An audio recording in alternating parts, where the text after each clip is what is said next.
내용을 살펴보겠습니다. 바리새인들이 모였을 때 예수께서 그들에게 물으시되 너희는 그리스도에 대하여 어떻게 생각하느냐? 누구의 자손이냐? 대답하되 다윗의 자손이니이다. 이 시편에 나와 있는 다윗의 고백이죠. 성령에 의해서 감동되어서 제 생각에는 이 다윗이 그리스도에 대한 명료한 지식이 있었을까 좀 의심도 되지만 우리는 모든 것을 다 통찰한 다음에 이 계시의 말씀을 받는 것은 아니거든요. 우리도 하나님의 말씀을 들을 때 모든 것을 다 명료하게 이해하지는 못합니다. 그렇지 않나요? 하나님의 음성을 들을 때도 지극히 파편적인 의미만 알 수 있고, 그래서 우리가 하나님의 음성을 분별하는데 좀 더 정확도를 기하기 위해서 많은 분들이 모여서 중요한 일일수록 교회 공동체 안에서 이것들을 분별하려고 애를 쓰죠. 하지만 다윗이 성령 안에 충만히 감동되어서 이 한 말이 그의 이해와는 상관없이 하나님으로부터 온 계시의 중대한 내용이었습니다. 아, 그래서 장차 그가 보지도 못한 예수 그리스도의 존재를 믿음으로 바라보고 이런 예언을 했겠죠.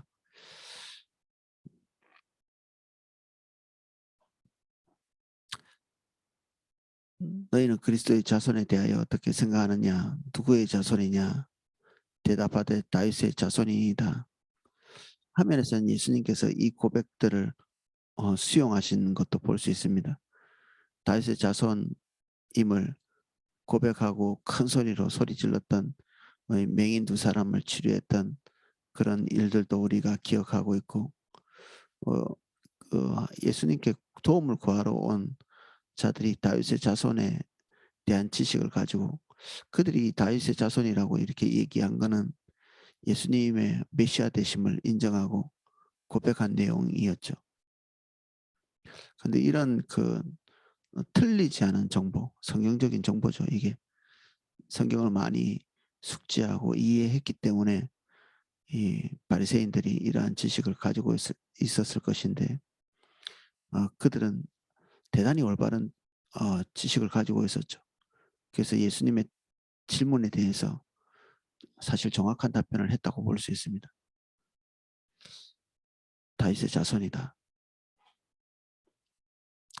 43절 이르시되 그러면 다윗이 성령에 감동되어 어찌 그리스도를 주라 칭하며 말하되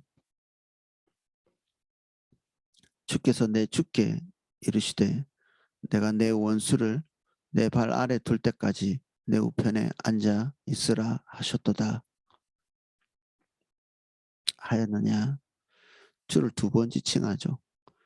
삼일체 하나님에 대해서 지식이 그렇게 없었을 것 같은데 성령이 감동되어서 성부 하나님이 말씀하신 것과 그리고 다윗의 아들로 오실 그리스도를 또 주라 지칭하고 있는 이게 이중적인 주를 사용하고 있습니다. 예.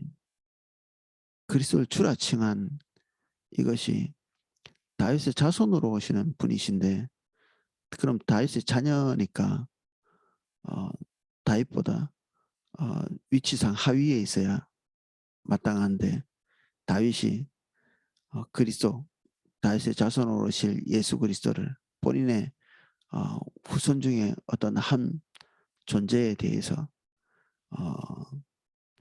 주라고 칭하고 있죠.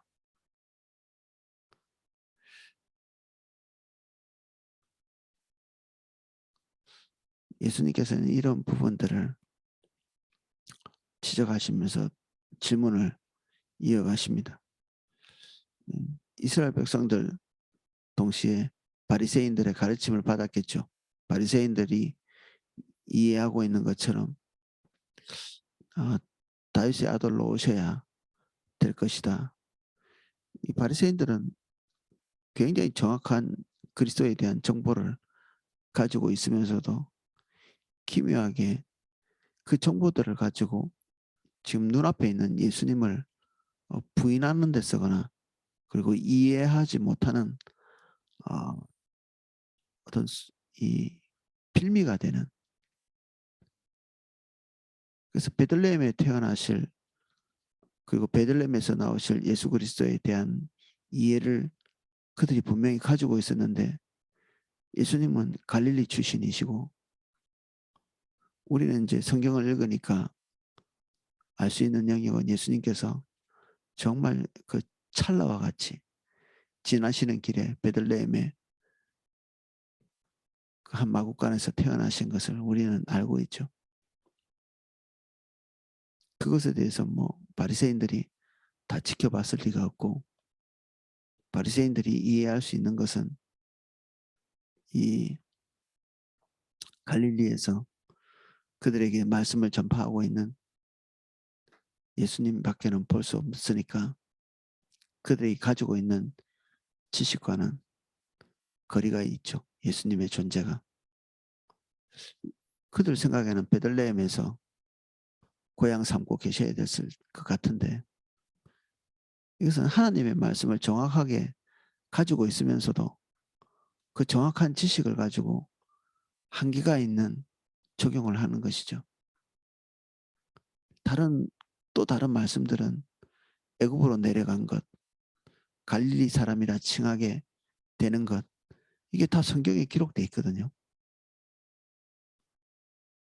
왜 바리새인들은 성경에 대한 이해가 이렇게 다른 사람보다 탁월했을 텐데 그들 눈앞에 있는 예수님에 대해서 올바른 성경 구절로 증명하지 못하고 긍정적인 증명을 하지 못하고 항상 이게 어긋난 뼈같이 예수님에 대해서 잘 모를 오해될 만한 그런 빗나가는 적용만 할 수밖에 없었을까? 우리가 성경을 주님 알기 위해서 우리가 성경 열심히 봐야 되는데 어떤 사람들은 기묘하게도 성경을 읽는 족족 믿음을 도리어 잃어버리는, 성경에 이렇게 돼 있는데 또는 저런 말씀이 있는데 교회나 지금 주님께서 행하신다고 믿어지는 방향성과 다르지 않나요?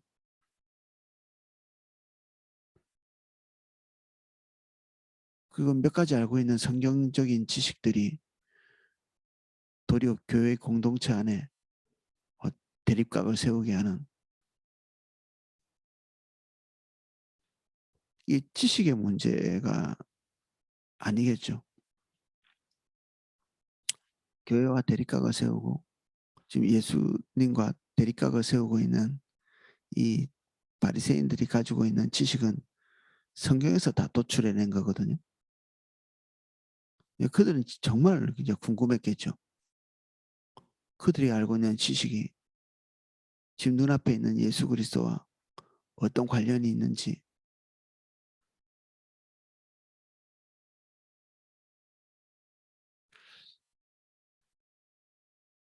다른 이 오늘 우리가 보고 있는 본문이 마가복음에도 나오고 누가복음에도 나옵니다. 근데 그 두 본문에 없는 내용이 46절의 말씀입니다. 다윗이 그리스도를 주라 칭하였은즉 어찌 그의 자손이 되겠느냐 하시니 한마디도 능히 대답하는 자가 없고 그날부터 감히 그에게 묻는 자도 없더라. 묻지 않은 이유는 뭐 뻔하겠죠. 그들이 가지고 있는 성경적 지식을 가지고 예수님을 평가할 수 없다는 사실을 인식한 것입니다. 그들은 그들이 예수님을 평가할 수 있다고 생각했습니다. 메시아가 오시면 당연히 본인들은 합격 점수에 들어가고 그들이 가지고 있는 이 선지적인 지식들을 가지고 예수님을 판별해내는, 메시아인가 아닌가는 그들이 판별해내는 것에 따라서 메시아로 인정되기도 하고 메시아로 인정될 수 없기도 하고, 당연히 그들은 예수님의 인정과 지지를 당연히 받게 될 것이고, 이 두 가지 사실 때문에 그들은 예수님께 지금 와서 여러 가지 질문을 던지면서 예수님이 진짜 메시아인지를 지금 검증하고 있는 것이잖아요.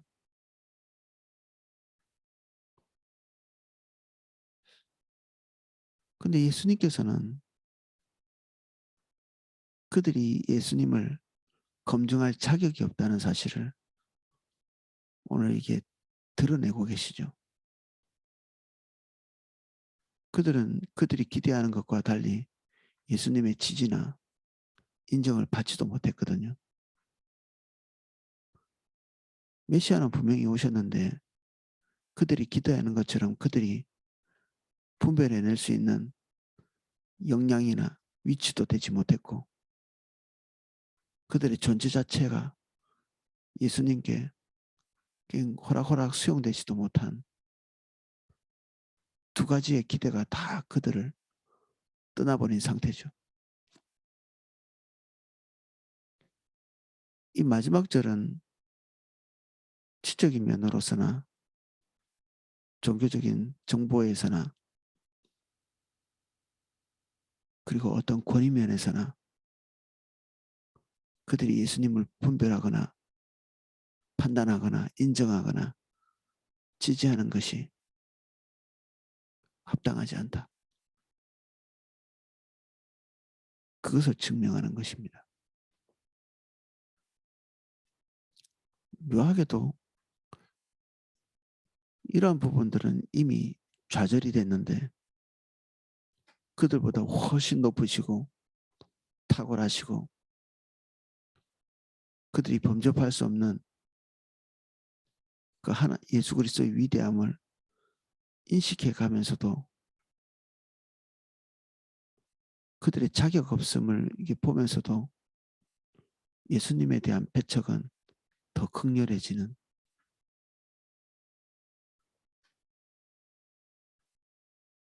가장 영적인 순간, 가장 명료해야 될 판단의 순간에 그들은 많은 지식을 가지고 예수님도 분별해내지 못하고 동시에 요한도 분별해내지 못합니다.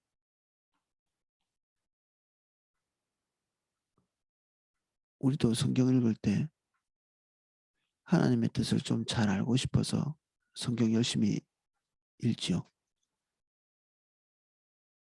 근데 그 읽어놓은 본문을 가지고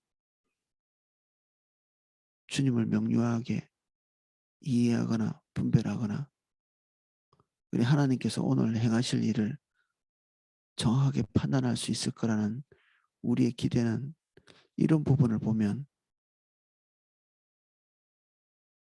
좀 두려움을 느낄 만한 내용이 될 수도 있는 거죠. 우리의 믿음이. 우리는 성경을 제법 많이 읽었으니 어떤 하나님의 뜻이든지 다 분별할 수 있을 것이고, 지금 현재 하나님께서 행하시는 일이 나의 판단 밖에서는 일하실 수 없을 것이다. 왜? 나는 그래도 제법 신앙생활도 했고 제법 성경적인 지식도 이제 가지고 있고, 그런 믿음들이 어떻게 보면 하나님을 더 모르게 하는,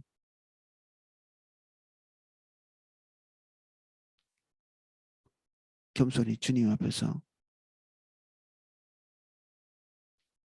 하나님의 은혜를 구하는 자세를 놓치고 그들이 가지고 있는 지식을 기반으로 해서 최선을 다해서 하나님 뜻을 분별해 나가는 그들의 최선을 믿는 것이죠. 우리의 최선을 믿는 것이고 우리의 판단이 틀릴 리가 없어. 이게 바리새인들의 기대입니다. 우리가 가지고 있는 종교적인 지식, 누가 뭐래도 반론을 제기할 수 없는 이 성경적인 지식이 있는 우리가 지금 현재 하나님께서 행하시는 이 일들을 분별하는데 부족함이 있을 거라는 그런 의심을 할 수 없는 것 같이 우리도 그렇게 될 수 있습니다.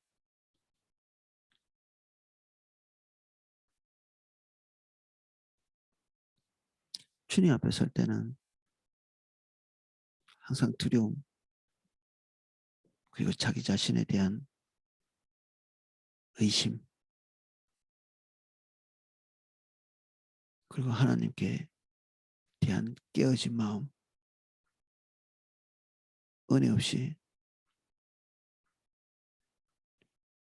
주의 행하심을 알 수 없는 지극히 미숙하고 미천하고 그리고 한계성을 가지고 있는 우리의 판단력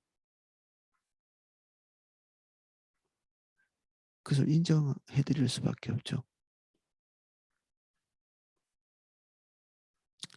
그래서 항상 불확실합니다. 어느 정도는. 결국 하나님의 인도인지 아닌지 다 지나가고 난 다음에 뒤돌아서서 볼 때에야 이미 하나님의 역사가 일어나서 뒤돌아서서 볼 때에야 그것에 대한 의미를 그제서야 알 수 있는 때가 얼마나 많은지 모릅니다. 하물며 그 하나님의 뜻이 채 이루어지기 전에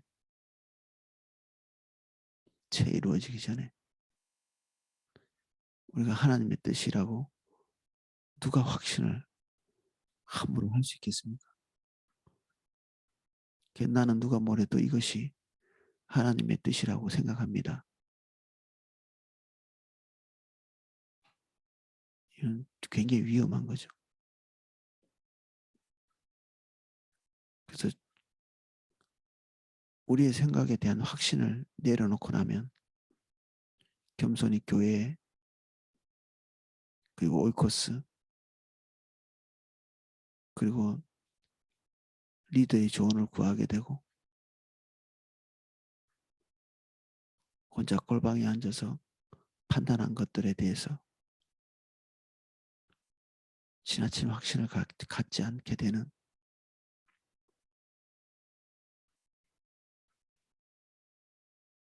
이 크리스마스를 뮤지컬로 이렇게 하고 이것이 믿지 않는 사람들에게 하나님께서 복음을 전하게 하는 중요한 방식으로 하나님께서 선택하셨다는 것도 누가 100% 확신할 수 있겠습니까? 저 자신도 이걸 책임지고 있는 저 자신도 모든 이가 다 이제 흐릿하게 판단한 것 그래도 우리가 지금 현재 판단할 때는 하나님께서 이 방법을 통해서 우리가 관계하고 있는 관계 동심원 안에 있는 사람들에게 복음을 전하기를 원하시는 것 같아 추측 추정 그리고 최선을 다한 판단해 나가는 거죠. 그래서 하나님의 역사는 하나님께서 완전히 그 결과를 내실 때까지는 두려운 면모가 있습니다.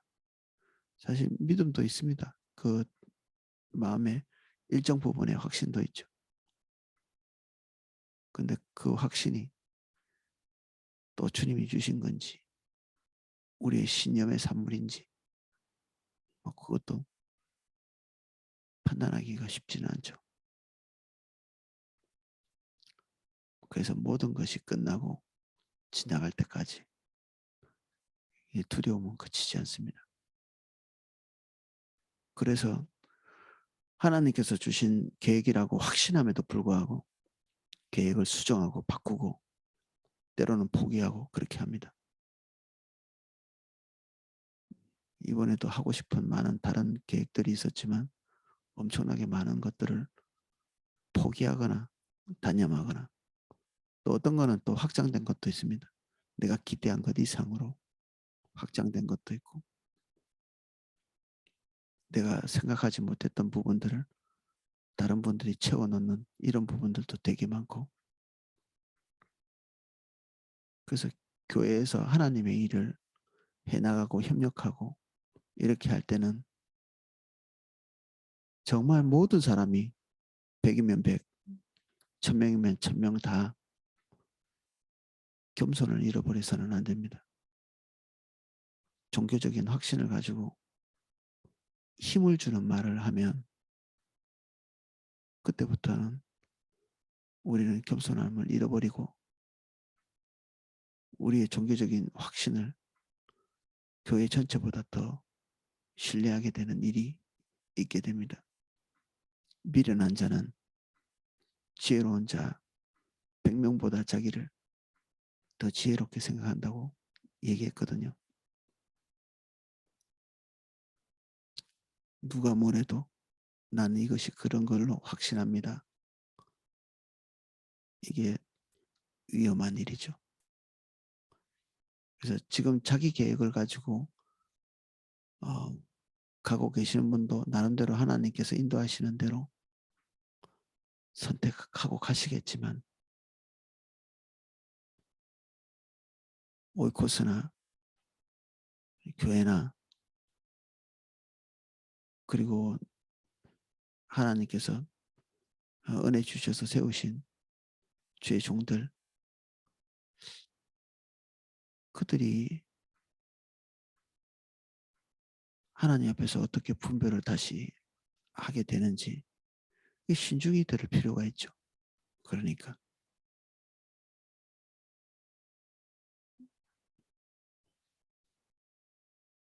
저도 마찬가지입니다. 저도 지체들이 하나님의 뜻을 어떻게 분별하고 있는지 아,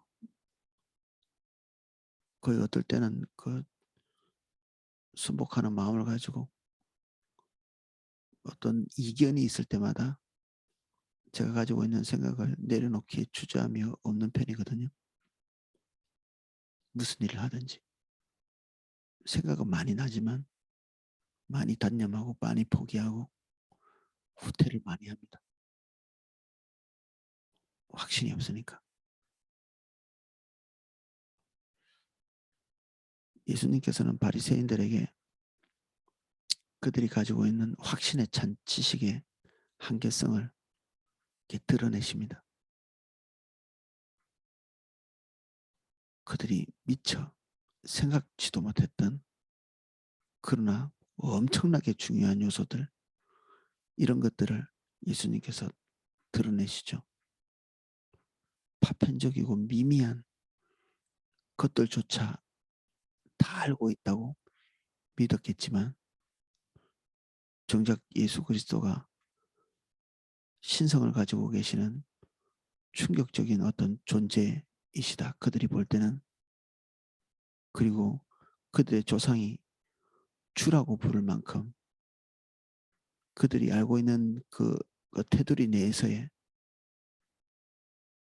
그들이 기대하고 있는 메시아의 모습과 좀 다른 하나님의 존재임을 사실은 반드시 알아야 될 부분인데 그들이 가지고 있는 지식은 그들이 기대하고 원하는 대로 재편집된 거거든요. 재편집.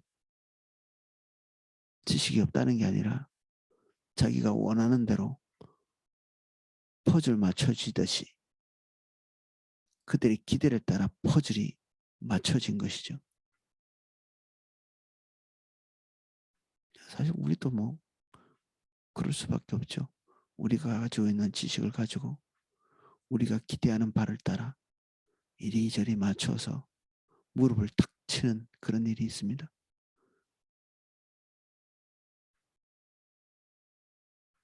근데 그게 우리를 함정으로 이끄는 순간이 될 수 있습니다. 우리가 필요한 것은 겸손, 자기 자신에 대한 의심, 하나님께 대한 깨어진 마음, 주의 뜻이면 내 길과 내 목적을 언제든지 내릴 수 있는 겸비한 자세,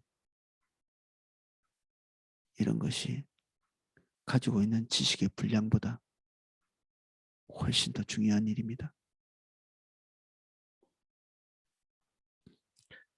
예, 오늘 여기까지 살펴보겠습니다. 기도하겠습니다.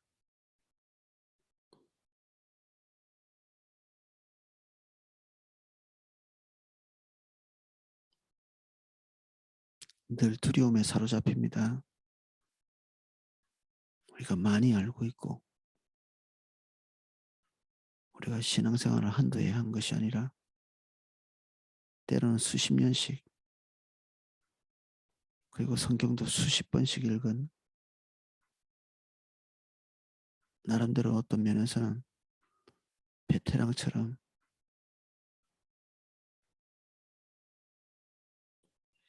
결코 하나님의 뜻이 우리의 생각과 우리의 지식과 우리의 경험을 벗어날 수 없을 것 같이 생각되어지고 있다면 주님, 우리가 다시 겸비한 장소로 갈 수 있도록 도와주십시오. 다시 두렵고 떨림과 그리고 자기 자신의 확신에 대한 의심을 그리고 하나님 앞에서 깨어진 마음을 회복할 수 있도록 그리고 우리의 마음과 귀를 열어 교회가 그리고 오이코스가 그리고 우리 리더들이 분별하고 판단하는 것들을 향해서 마음을 열 수 있도록 은혜를 주옵소서. 우리 안에 있는 모든 자기 확신들을 주님 발 앞에 내립니다. 주님, 우리의 생각이 완전하지 않음을 고백합니다. 우리의 판단이 완전하지 않음을 시인합니다. 저희에게 은혜를 베풀어 주십시오. 주의 길 갈 수 있도록 저희를 인도해 주십시오.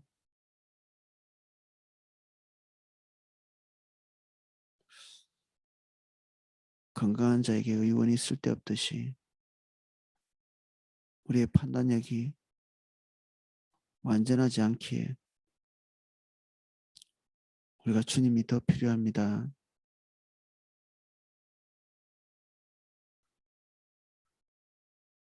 주님, 우리를 가르쳐 주십시오.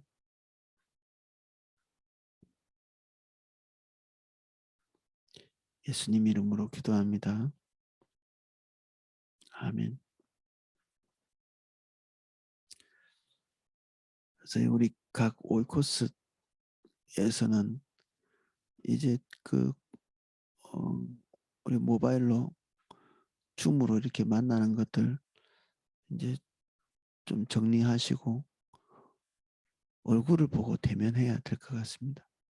지금도 이렇게 영상으로 만나는 그런 오이코스도 있는 것 같은데 이제 그런 것들을 다 좀 하나씩 정리해 나가고 불가피한 경우가 아니라면 얼굴을 보고 같이 기도하고 주님 앞에서 주의 뜻을 함께 분별해 나가고 이런 것들이 절박하게 필요하죠. 우리에게. 제가